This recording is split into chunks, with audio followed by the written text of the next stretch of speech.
Shalom, shalom, Israel. How's everybody doing? My name is Yeshiah Yisrael, giving honor and praise to the Creator and the Maker of heaven and earth. This is not going to be a very long speech, if you will. I just basically wanted to talk about the Torah portion before I actually set up the live stream for the Torah portion, making it a separate video. Okay. Brothers and sisters, this particular Torah portion gets into the actual Exodus, the parting of the water and the people going through, and so forth and so on. One of the things I wanted to point out, and why I'm doing this preliminary speech, if you will, is the fact that the Most High came through and showed his hand to his people. So when he was able to then say, I am, in translation, I am the Lord thy God who brought you out of the land of Egypt, out of the house of bondage, he was able to tell his people what he did for his people. It wasn't a situation where I'm just your God, y'all still in captivity, and well, it's what it is. No, the Most High earned the respect that he demanded later on, that he commanded later on. You understand? Now, if we are to be the children of the Most High, which we are, and if we are to be, as he said, though no one is perfect, you understand? Says, Kwadoshim tiyu ki kwadosh ani ya Elohim. You shall be holy, for I, the Lord your God, am holy. So none of us, not trying to shoot anybody down or anything like that, have achieved that level of holiness to that extent yet.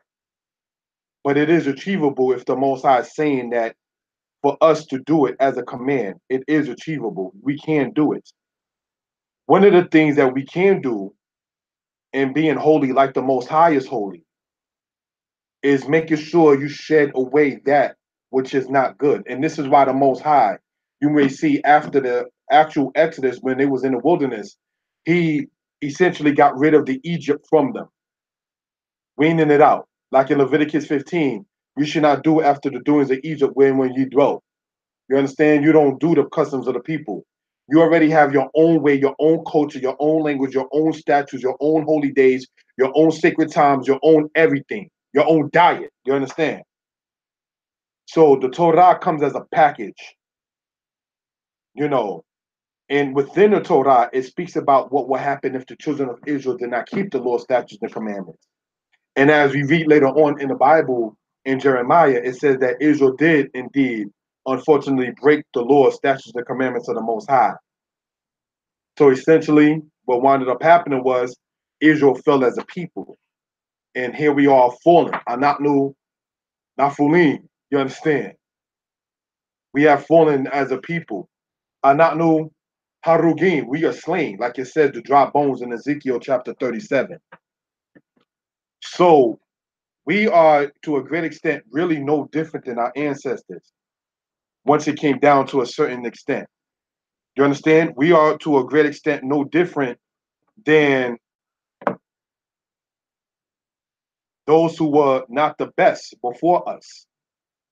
The goal in these kind of teachings, brothers and sisters, is not to say that one is more righteous than the other. It's not to say that one knows more than the other. It's essentially to show one, giving glory and praise unto the Most High, the Creator and the Maker of heaven and earth. When we say that, that's not a cliche thing. That's not something that's just thrown around just for the sake of throwing it around. You understand what I mean?